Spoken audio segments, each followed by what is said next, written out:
ഒരു അഭിപ്രായ വ്യത്യാസമില്ല കോൺഗ്രസിന്റെ അകത്ത് എല്ലാ സംഘങ്ങളും ഒരുമിച്ച് ചേർന്നിട്ടാണ്, എല്ലാ നേതാക്കളും ഒരുമിച്ച് ചേർന്നിട്ടാണ് പാർട്ടി പരിപാടികളൊക്കെ ആയിട്ട് ഞങ്ങൾ മുമ്പോട്ട് പോവുക. കേരളത്തിൽ UDFന്റെ നേതൃത്വത്തിലുള്ള വിചാരണ സദസ്സുകൾ കേരളത്തിലെ എല്ലാ നിയോജകമണ്ഡലങ്ങളിലും നടക്കുകയാണ്. മുഴുവൻ നേതാക്കന്മാരും, മുഴുവൻ UDF നേതാക്കന്മാരും അതിൽ പങ്കെടുക്കുന്നുണ്ട്. KPCC പ്രസിഡന്റ് ചികിത്സാർത്ഥം താൽക്കാലികമായി അദ്ദേഹം അമേരിക്കയിലേക്ക് പോയിരിക്കുകയാണ്. അത് അദ്ദേഹം തിരിച്ച് വരുമ്പോൾ KPCC പ്രസിഡന്റും പ്രതിപക്ഷ നേതാവും ഒരുമിച്ച് നയിക്കേണ്ട ജാഥ, സമരാഗ്നി എന്ന് പറയുന്ന ജാഥ പാർട്ടി നേതൃത്വം ഒരുമിച്ചെടുത്ത് തീരുമാനിച്ചിരിക്കുകയാണ്. അഖിലേന്ത്യാ കോൺഗ്രസ് കമ്മിറ്റിയുടെ നിർദ്ദേശപ്രകാരമുള്ള പരിപാടികളും തെരഞ്ഞെടുപ്പിന് വേണ്ടിയിട്ടുള്ള മുന്നൊരുക്കങ്ങളും നടത്തിയാണ്. ഞാൻ തന്നെ 14 ജില്ലകളിലും സന്ദർശനം നടത്തി പാർലമെന്റ് തെരഞ്ഞെടുപ്പിനുള്ള മുന്നൊരുക്കവും ഞാനും KPCC പ്രസിഡന്റും ചേർന്ന് സംയുക്തമായി നടത്തുന്ന ജാഥയുടെ മുന്നൊരുക്കങ്ങളും നടത്താനുള്ള പരിപാടി ഈ മാസം 8-ാം തീയതി മുതൽ ആരംഭിക്കുകയാണ്. എല്ലാം വളരെ നന്നായിട്ട് പോകണം, ഒരു പ്രശ്നമില്ല.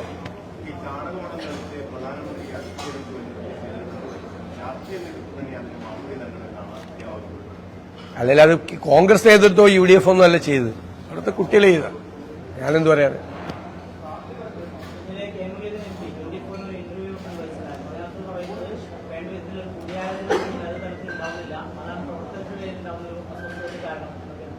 അല്ലാതെ ഈ KPCC പ്രസിഡന്റ് ഇങ്ങനെ ചികിത്സാർത്ഥം പോയതുകൊണ്ട് ഇപ്പൊ KPCC യോഗം നടക്കാതൊരു ഗൂഗിൾ മീറ്റിംഗ് ആണ് 2 പ്രാവശ്യം നടത്തിയത്. അദ്ദേഹം തിരിച്ചു വന്നു കഴിഞ്ഞാൽ മീറ്റിംഗ് നടക്കും. UDF യോഗം എല്ലാ മാസവും UDF യോഗം നടക്കാറുണ്ട്, ഒരു കാലത്തില്ല. ഏറ്റവും കൂടുതൽ UDF യോഗങ്ങൾ നടന്നത് ഈ ടൈമിലാണ്.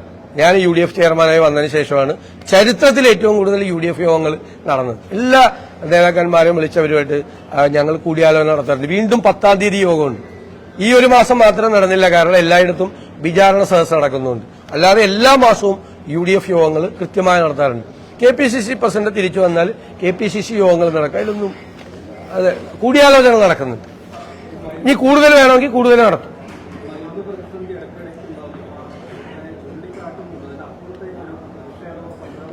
അല്ല, ഞാൻ പറയട്ടെ, ഒരു കാര്യത്തിൽ പോരല്ലോ പ്രതിഷേധം, അതിന്റെ പൊതുവായ പ്രതിഷേധമാണ് ഇപ്പൊ ഞങ്ങൾ നടത്തുന്ന വിചാരണ സദസ്സ്. അതിന്റെ ഭാഗമായിട്ടുള്ള സമരത്തിന്റെ ഭാഗമാണ്. കഴിഞ്ഞ 6 മാസത്തിനുള്ളിൽ 2 പ്രാവശ്യം UDF സെക്രട്ടേറിയറ്റ് സ്തംഭിപ്പിച്ചു. ഉപരോധം, സമരമാണ്. എല്ലാ വിഷയത്തിലും സമരം നടത്താൻ പറ്റില്ല. അപ്പൊ ഞാനിപ്പോ ഒരു സീക്വൻസ് പറയാം, സീരീസ് പറഞ്ഞു. ഏത് KSRTC, KSCB, Supplyco, medical services corporation, കെട്ടിട നിർമ്മാണ തൊഴിലാളി ക്ഷേമനിധി board, social security schemes, development schemes, ഓരോന്നിനും സമരം ചെയ്യാൻ പറ്റുമോ? എല്ലാം കൂടി ഒരുമിച്ചാണ് ഈ ഗവൺമെന്റിനെ വിചാരണ ചെയ്യുന്ന, ജനങ്ങളുടെ കോടതിയിൽ വിചാരണ ചെയ്യുന്ന വിചാരണ സദസ്സ് നടക്കുന്നത്. അതിനുശേഷം എല്ലാ UDF ഘടകകക്ഷികളുടെയും നേതൃത്വത്തിലുള്ള പരിപാടികൾ നടക്കുകയാണ്. ഇപ്പൊ യൂത്ത് ലീഗിന്റെ യൂത്ത് മാർച്ച് നടന്നു, യൂത്ത് കോൺഗ്രസിന്റെ പ്രതിഷേധങ്ങൾ നടന്നു, വിദ്യാർത്ഥി പ്രശ്നങ്ങൾ ഉന്നയിച്ചുകൊണ്ട് KSU നേതൃത്വത്തിൽ പരിപാടി നടന്നു. ഇന്ന് വണ്ടിപ്പെരിയാറിൽ മകളെ മാപ്പ് എന്നുള്ള പേരിൽ നാളെ വലിയ പരിപാടി KPCCയുടെ നേതൃത്വത്തിൽ നടക്കുകയാണ്. KPCCയുടെ നേതൃത്വത്തിൽ DGP ഓഫീസ് മാർച്ച് നടത്തി. യൂത്ത് കോൺഗ്രസ് 100 കണക്കിന് പേര് ജയിലിലാണ്, ഇപ്പോഴും നിരവധി പേര് ആശുപത്രികളിലാണ്. 3 കുട്ടികൾക്കാണ് ഞങ്ങൾ സർജറി നടത്തിയത്, മേജർ സർജറി. കാൽപാദം വരെ അറ്റുപോയി.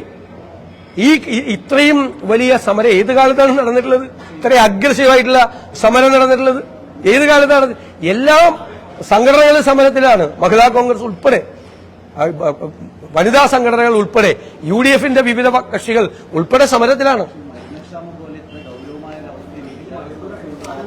അതിപ്പോ ഒരു പുതിയ കാസ്പിന്റെ ഞങ്ങളിത് വിചാരണ സദസ്സിലേക്ക് ഉന്നയിക്കുന്ന പ്രധാനപ്പെട്ട, അതായത് ഇപ്പോ സ്വകാര്യ ആശുപത്രികൾ ചേർന്ന് കാസ്പിന്റെ കാർഡ് സ്വീകരിക്കേണ്ടെന്ന് പറഞ്ഞിരിക്കുക. കോടിക്കണക്കിന് രൂപയാണ് സ്വകാര്യ ആശുപത്രികൾക്കും സർക്കാർ ആശുപത്രികൾക്കും കൊടുക്കാനുള്ളത്. ജീവനക്കാർക്ക് വേണ്ടി സർക്കാർ ആവിഷ്കരിച്ച മെഡിസപ്പ് ഇൻഷുറൻസ് സ്കീം തകർന്നുപോയി. ഇപ്പൊ എല്ലാ ആശുപത്രികളിലും പിന്മാറുകയാണ്. കാസ്പിന്റെ കാർഡ് വായിച്ചെന്നാൽ ഒരു ആശുപത്രിയിലും ഈ കാർഡ് സ്വീകരിക്കുന്നില്ല. നേരത്തെ പറഞ്ഞാൽ മാവേലി സ്റ്റോറിൽ സാധനമില്ല. ഒരു കൊല്ലത്തിനുള്ളിൽ 2 പ്രാവശ്യം വൈദ്യുതി ചാർജ് കൂട്ടി, ബസ് സർവീസുകൾ റദ്ദാക്കുന്നു. കേരളം കണ്ട ഏറ്റവും പരിതാപകരമായ ഒരു അവസ്ഥയിലേക്ക് ഈ സംസ്ഥാനം കൂപ്പുകുത്തുകയാണ്. അപ്പൊ അതിന്റെ സമരങ്ങളാണ് നടക്കുന്നത്.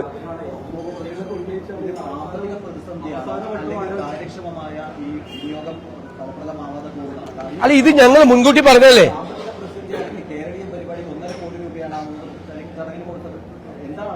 ഇതല്ലേ നമ്മൾ റേസ് ചെയ്താണല്ലോ.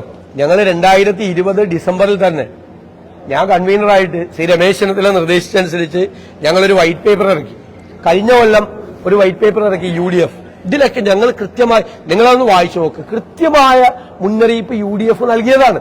അപകടകരമായ നിലയിലേക്ക് സംസ്ഥാനം പോകുന്നു, ഇവര് നികുതി പിരിക്കുന്നില്ല. ഞാൻ ചോദിക്കട്ടെ, ഇപ്പൊ താങ്കൾ പറഞ്ഞല്ലോ കേരളീയം നടത്തി, നവകേരള സദസ് നടത്തി, ഇതിനൊക്കെ പൈസ പിരിച്ചത് ആരാ? ആർക്കായിരുന്നു ചുമതല? GSTയുടെ അഡീഷണൽ കമ്മീഷണർ ഇന്റലിജൻസ്, അയാൾക്ക് സമ്മാനം കൊടുക്കുക മുഖ്യമന്ത്രി, ഏറ്റവും കൂടുതൽ പണപ്പിരിവ് നടത്തിയത്. അയാളുടെ ശരിക്കും ജോലി എന്താ? നികുതി വെട്ടിപ്പ് തടയലാണ് അയാളുടെ ജോലി. അയാളുടെ നേതൃത്വത്തിലാണ് പണപ്പിരിവ് നടക്കുന്നത്. അറിയോ, കേരളം ഇന്ന് ഇന്ത്യയിൽ ഏറ്റവും കൂടുതൽ നികുതി വെട്ടിപ്പ് നടക്കുന്ന സംസ്ഥാനമാണ്. ഞങ്ങൾ നിയമസഭയ്ക്കകത്തും പുറത്തും പറഞ്ഞു, നികുതി വെട്ടിപ്പുകാരുടെ പറുദീസയാണ് കേരളം. ചെക്ക് പോസ്റ്റ് ഇല്ലല്ലോ, GST വന്നപ്പോ ക്യാമറയില്ല, ഇന്റലിജൻസ് ഇല്ല, സർവൈലൻസ് ഇല്ല, ആർക്കും കൊണ്ടുവന്ന് കേരളത്തിൽ എന്തും വിൽക്കാം. അതുകൊണ്ട് നികുതി വരുമാനം ഗണ്യമായി കുറയാ. 25 വർഷം മുമ്പ് സ്വർണത്തിൽ നിന്ന് കിട്ടിയ വരുമാനമാണ് ഇപ്പോഴും കിട്ടുന്നത് സ്വർണത്തിൽ നിന്ന്. 25 വർഷം മുമ്പ് 4000 രൂപയാണ് ഒരു പവനുണ്ടായിരുന്നത്, ഇപ്പൊ 50,000 രൂപയാണ്. അപ്പൊ 10,000 കോടി രൂപ വരുമാനം കിട്ടുന്ന സ്ഥലത്ത് 500 കോടി രൂപയാണ് കിട്ടുന്നത് സ്വർണത്തിൽ നിന്ന്. കേരളത്തിലാണ് ഏറ്റവും കൂടുതൽ സ്വർണ്ണ കള്ളക്കടത്ത് നടക്കുന്ന സ്ഥലം, സ്വർണം ഏറ്റവും കൂടുതൽ വ്യാജമായി വിൽക്കപ്പെടുന്ന സ്ഥലം, ടാക്സ് ഇല്ലാതെ വിൽക്കപ്പെടുന്ന സ്ഥലം. എല്ലാ ദിവസവും ബാർ വരികയാണ്, പുതിയ ബാർ അല്ലേ? ബാറിൽ നിന്നുള്ള വരുമാനം താഴേക്ക് പോവാണ്, ബാറിൽ നിന്നുള്ള വരുമാനം കിട്ടുന്നില്ല. 1000-ഓളം ഉദ്യോഗസ്ഥർ GST വകുപ്പിൽ ചുമ്മാ ഇരിക്കുകയാണ്.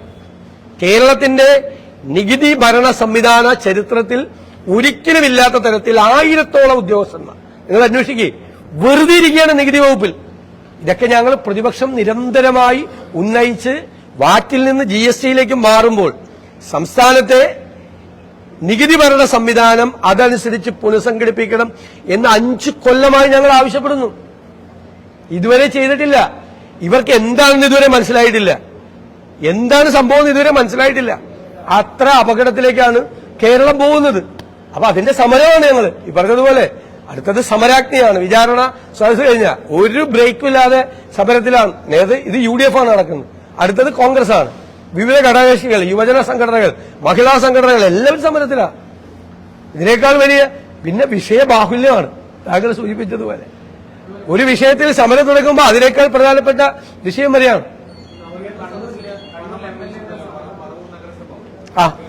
അപ്പൊ മുഖ്യമന്ത്രി 7 നവകേരള സദസ്സിൽ വെച്ച് എന്നെ പരിഹസിച്ചു. കാരണം പ്രതിപക്ഷ നേതാവിന്റെ നഗരസഭ വരെ നവകേരള സദസ്സിന് 1 ലക്ഷം രൂപ അടച്ചെന്ന് പറഞ്ഞു. ഞാൻ അന്നായിരുന്നു മറുപടി കൊടുത്തത്, പറവൂർ മുനിസിപ്പൽ കൌൺസിലിന്റെ പ്രമേയം, അവരുടെ തീരുമാനത്തിന് വിരുദ്ധമായി മന്ത്രിയുടെ ഓഫീസിൽ നിന്ന് ഭീഷണിപ്പെടുത്തിയിട്ടാണ്, സെക്രട്ടറിയെ ഭീഷണിപ്പെടുത്തിയിട്ടാണ് ഈ പണം കൊടുത്തത്. നിയമപരമായി കൌൺസിലിന്റെ തീരുമാനം അനുസരിക്കാനുള്ള ബാധ്യത സെക്രട്ടറിക്കുണ്ട്. സെക്രട്ടറി നിയമവിരുദ്ധമായിട്ടാണ് ചെയ്ത്, പ്രൊബേഷനിലിരിക്കുന്ന സെക്രട്ടറിയെ ഭീഷണിപ്പെടുത്തിയിട്ട് ചെയ്ത്. എല്ലാ മന്ത്രിമാരും എന്നെ അധിക്ഷേപിക്കാൻ വേണ്ടി പറവൂരിലെ നഗരസഭ 1 ലക്ഷം രൂപ നവകേരള സദസ്സിന് കൊടുത്തെന്നാണ്.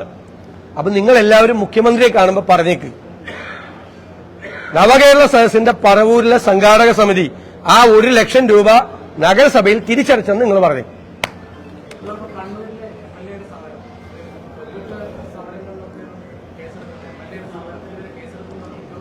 നിങ്ങള്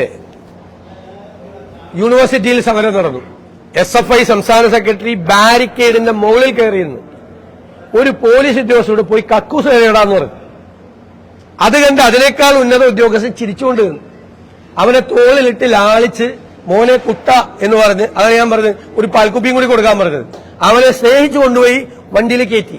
ഇല്ലേ, കണ്ണൂരിൽ MLA പോലീസിനെ പരസ്യമായിട്ട് വെല്ലുവിളിച്ചു ഉണ്ടല്ലോ.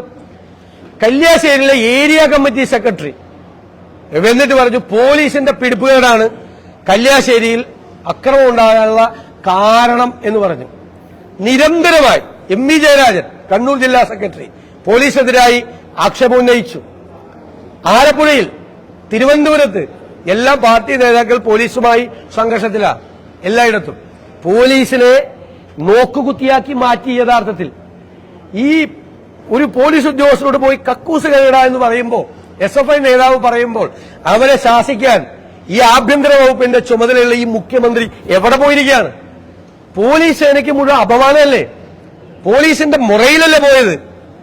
MLA വിരട്ടുന്നു പോലീസിനെ, SFI നേതാക്കന്മാർ വിരട്ടുന്നു, DYFI നേതാക്കന്മാർ വിരട്ടുന്നു, പോലീസ് സ്റ്റേഷനിൽ കയറി ആളെ തല്ലുന്നു, പോലീസ് പ്രിവന്റീവ് ഡീറ്റെയിൽസിലെടുത്ത ആളുകളെ പോലീസ് സ്റ്റേഷന്റെ അകത്ത് തല്ലുന്നു, ചാലക്കുടിയിൽ പോലീസ് ജീപ്പിന്റെ മീതെ കയറിയെന്ന് പോലീസ് ജീപ്പ് തല്ലിപ്പൊളിക്കുന്നു. SFI നേതാവ് പറയുന്നു ചാലക്കുടിയിലെ SIയെ പേപ്പട്ടിയെ പോലെ റോട്ടിലിട്ട് തല്ലിക്കൊല്ലുന്നു. എന്തിനാ മുഖ്യമന്ത്രി ഈ ആഭ്യന്തര വകുപ്പ് കയ്യിൽ വെച്ചുകൊണ്ടിരിക്കുന്നത്? എന്തിനാ ഇങ്ങനെ ഭരിക്കുന്നത്? സ്വന്തം പാർട്ടിക്കാരെ, സ്വന്തം പോലീസിനെ ഇങ്ങനെ അപമാനിക്കുന്നത് കണ്ട് അങ്ങേക്ക് നാണമാവുന്നില്ലേ എന്നാണ് എന്റെ ചോദ്യം.